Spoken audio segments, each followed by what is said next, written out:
Bonjour, bienvenue pour cette nouvelle vidéo. Je suis heureuse de vous retrouver avec ces bonnes nouvelles qui nous annoncent la fin d'un confinement pour bientôt. Donc voilà, j'espère que ça s'est bien passé pour vous. J'espère que vous avez pris soin de vous, que vous avez pris soin d'aller à l'intérieur de vous pendant ces moments de tranquillité, de retour aux sources en fait. Voilà. Je viens vous retrouver maintenant pour une vidéo qui va s'intituler Le grand lâcher prise. Voilà. Le grand lâcher prise parce que vous êtes nombreux à penser à avoir lâché prise et en fait vous n'avez pas lâché prise. Alors j'avais fait un atelier pour ceux que ça intéresse qui concerne le lâcher prise, qui concerne comment vous conduire à ce lâcher prise. Mais il me semble important de vous donner l'état du lâcher-prise pour que vous sachiez bien si vous y êtes ou pas. Ce qui va être indispensable dans votre lien de flamme jumelle, dans votre lien sacré. Pour en revenir sur le terme flamme jumelle, je serai un peu... j'ai petit à petit, de moins en moins envie d'adopter ce terme parce que ça me parle de moins en moins en fait. Flamme jumelle, pour moi, il y a la notion de jumeaux dedans et dans les liens sacrés, dans les couples sacrés, euh, il n'y a pas de jumélité réellement puisque les deux personnes ne sont pas identiques mais totalement complémentaires. Et j'aurais plus tendance à vous parler de complément divin que de flamme jumelle. Voilà, ça me semble plus juste. Depuis un certain temps, j'adopte ce vocabulaire et c'est plus cohérent, je trouve. Donc, quand on est dans un lien sacré, tel que flamme jumelle ou complément divin, comme vous l'appelez comme vous voulez, et vous restez sur le terme que vous voulez, bien sûr, ça vous appartient, il faut savoir que pour pouvoir arriver à la réunion, il y a un grand lâcher-prise qu'il faut vibrer totalement. Et le lâcher-prise, c'est pas j'ai envie de lâcher prise et ça y est, j'ai lâché prise. Non, c'est pas ça du tout. Le lâcher-prise, c'est un état d'être qu'on atteint petit à petit après un cheminement, après une guérison. Tant qu'on a des blessures, tant qu'on a des mémoires douloureuses, on ne peut pas lâcher prise puisqu'on est toujours amené dans notre passé à ressasser des choses qui ont été douloureuses, où on est en projection dans le futur avec des peurs, hein, puisqu'on a toujours peur de répéter des schémas, évidemment, et c'est ce qui se passe tant qu'on n'est pas guéri. Donc, vous ne pourrez atteindre le lâcher-prise qu'après, évidemment, un long cheminement sur vous et une guérison totale, je ne sais pas, en tout cas majeure, pour réussir à lâcher prise. Quand on est à ce stade de, euh, de guérison, on est aussi à un stade de complétude, en fait, totale. La complétude, c'est quoi? C'est quand on est parfaitement équilibré en soi, entre son yin et son yang. Hein. Et sur un plateau de balance, il n'y a plus de je suis plus en haut ou plus en bas, c'est totalement équilibré. Et ça aussi, ça ne peut s'atteindre qu'après guérison. Hein. Pourquoi? Parce que quand on est dans ces liens sacrés, on ne peut pas travailler que sur l'émotionnel. Il faut aussi travailler sur le plan physique. Et sur le plan physique, c'est il faut, pour les personnes qui sont plus yin d'ailleurs, comme c'est mon cas par exemple, et ça va demander beaucoup plus d'ancrage. Donc la méditation est nécessaire, oui et non, parce qu'on est déjà suffisamment perché, donc on est plutôt appelé à descendre notre guidance dans la matière, tout ce que l'on reçoit dans la matière et à la mettre en œuvre. Donc comment faire des activités d'ancrage? Eh bien, videz vos placards, faites le ménage, allez marcher en nature, courez, dansez, chantez, posez par écrit si vous aimez écrire. Voilà, des tas de peignez si vous êtes artiste. En tout cas, il est vraiment nécessaire de d'ancrer dans la matière ce que nous recevons de notre guidance. On ne peut pas être complètement là-haut, sinon on est inutile. Et pour un yang, anciennement appelé chaser, qui n'a plus aujourd'hui lieu d'être, très sincèrement, je n'en vois plus, je ne vois pas de cohérence avec ce terme, mais pour un yang, il va falloir au contraire qu'il y ait plus de connexion. Donc, plus de connexion, ça veut dire prendre contact avec sa guidance tous les jours. Vous prenez contact avec votre guidance de la manière qui vous sied le plus. Pour certains, ça va être la prière parce qu'ils sont, ils sont de confession, d'une confession religieuse quelle qu'elle soit, et donc il va y avoir la prière. Mais même si on n'a pas de confession religieuse, hein, même si on n'a pas de dogme religieux auquel nous appartenons, il est nécessaire de prendre contact d'une manière ou d'une autre avec vos guides. Donc vos guides, c'est quoi? Vos guides, ça peut être les anges, les archanges, des maîtres ascensionnés, ça peut être l'univers pour certains, ou la source. Ça peut être simplement votre présence, je suis en vous, qui est un excellent guide puisque tout est en vous déjà, hein, on le dit d'ailleurs, le divin est en toi. Et donc voilà, quand on a équilibré son yin et son yang, donc pour ceux qui sont yang, il va falloir méditer davantage pour être un peu plus connecté. Il va falloir faire des activités qui vous connectent. Donc méditation, yoga, qigong, des choses comme ça qui sont beaucoup plus des sports yin. Voilà. Donc quand on est en complétude, quand on est guéri, on va atteindre en premier un état d'être qui est la paix. C'est la première chose qu'on va ressentir après sa guérison, c'est la paix. C'est une paix profonde qui nous habite. Qu'est-ce qui va venir derrière? Ensuite, il vient la joie. Et la joie, pas les joies éphémères qu'on peut trouver dans le matériel, évidemment, une joie profonde, parce qu'on sent cette connexion qui est là, qui nous habite, et on a pu voir et constater de nombreux miracles qui se produisent au fur et à mesure. Donc cet état de joie, c'est un état de grâce qui est transcendant. Et après la joie, vous allez arriver à l'amour. Et l'amour, évidemment, ce n'est pas l'amour que vous avez pu connaître. Vous le savez bien, dans des relations toxiques, souvent, ou peu importe, qui étaient des liens d'attachement et de dépendance affective. Hein. Quand on est guéri, on n'est plus du tout là-dedans. On est totalement complet. Donc, quelque part, on n'est plus envie d'être, besoin d'être avec quelqu'un, hein, bien sûr. On a envie d'être avec quelqu'un. Et donc, quand on rayonne l'amour inconditionnel pour soi, parce que c'est là, c'est par là qu'il faut aller en premier, hein, c'est vraiment à la rencontre de soi-même.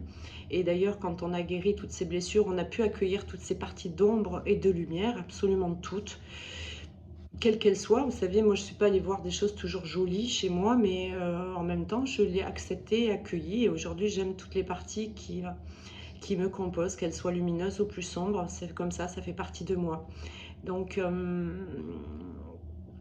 quand je me rappelle plus ce que je voulais dire, mais vous êtes habitués. Quand on est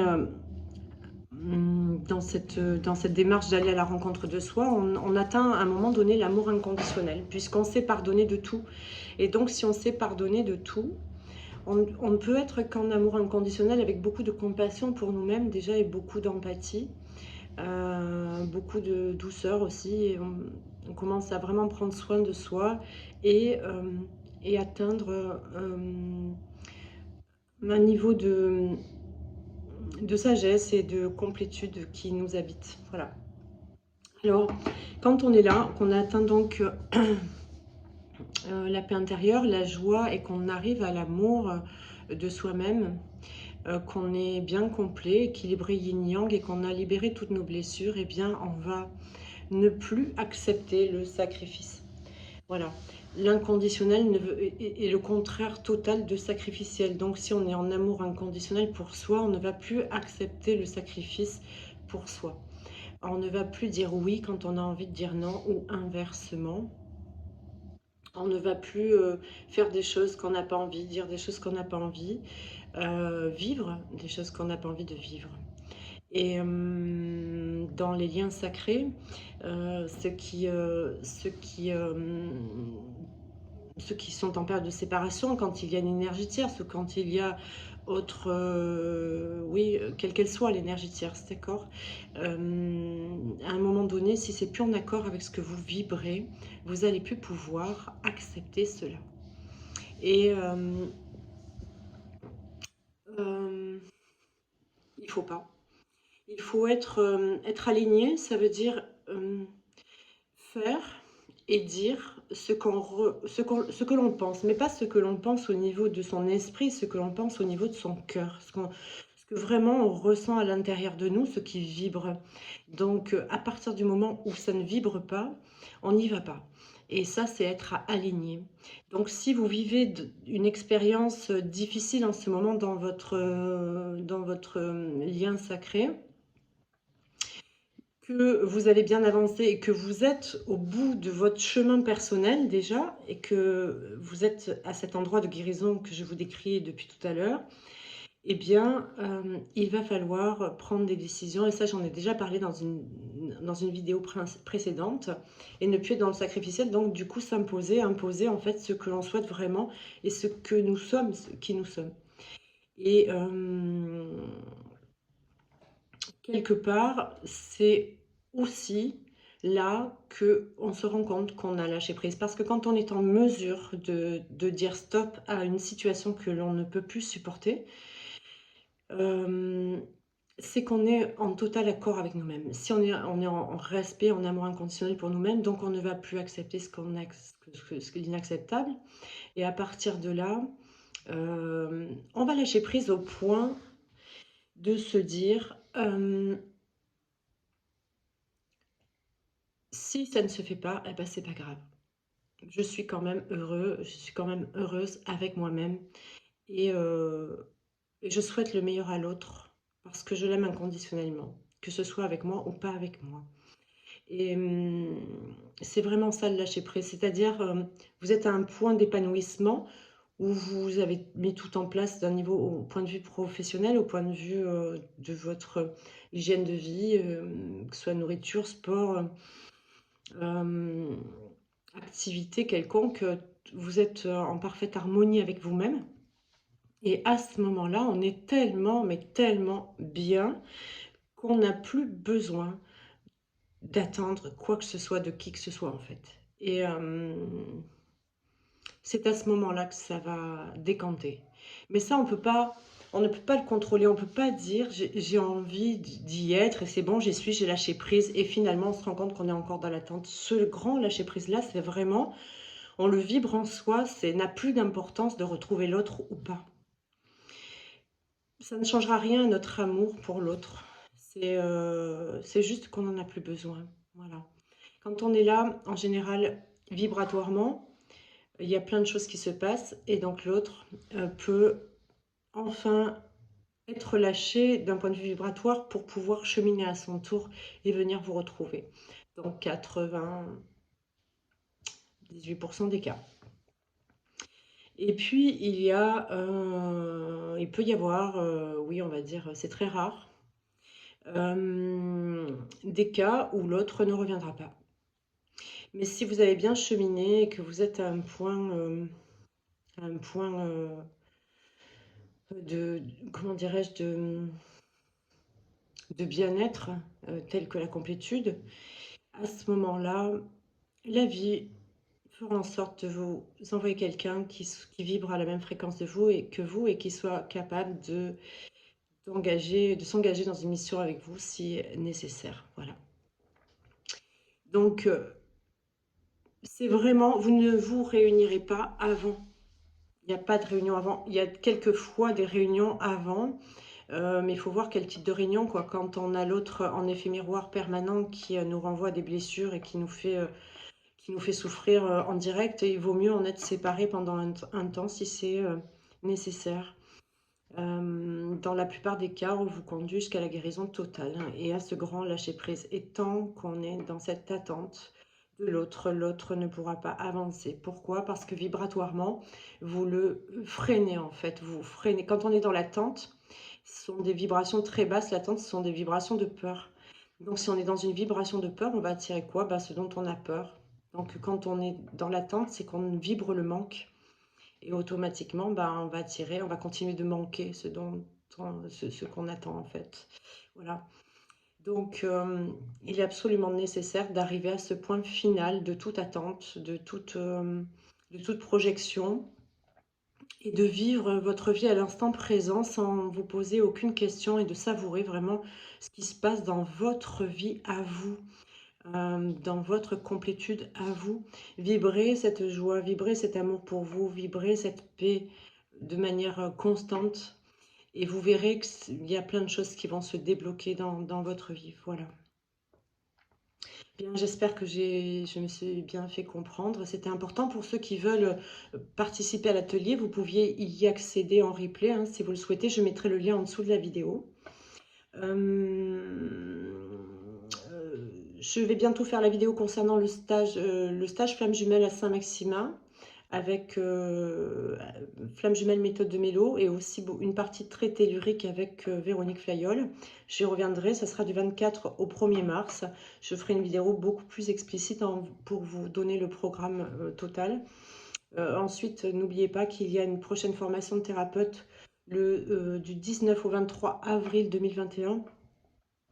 Voilà, comme d'habitude, hein, c'est le nombre est limité évidemment. Et si ça vibre en vous, ben, n'hésitez pas à m'appeler, il n'y a pas de souci. Je reviens juste sur le fait que, s'il vous plaît, ne m'envoyez pas de mail. Parce que quand vous m'envoyez un mail, sauf si c'est un mail pour me donner une information, c'est une chose, mais si c'est un mail pour prendre un rendez-vous, je le dis et je préfère le répéter pour ceux qui sont nouveaux abonnés et qui n'ont pas encore vu mes vidéos, qui vont découvrir. Je préfère vraiment qu'on m'appelle. Si je ne suis pas joignable, ce qui est très souvent le cas, puisque je suis en consultation, eh bien, vous me laissez un message et je vous rappelle dès que j'ai un moment. Voilà, parfois, il faut patienter un petit peu, j'en suis désolée, mais c'est ainsi. Je vous rappellerai toujours de toute façon. Quoi d'autre? Bah, écoutez, je vais vous souhaiter une bonne fin de déconfinement tout doucement. Prenez soin de vous quand même, soyez prudents tout de même. Mais voilà, c'est bien.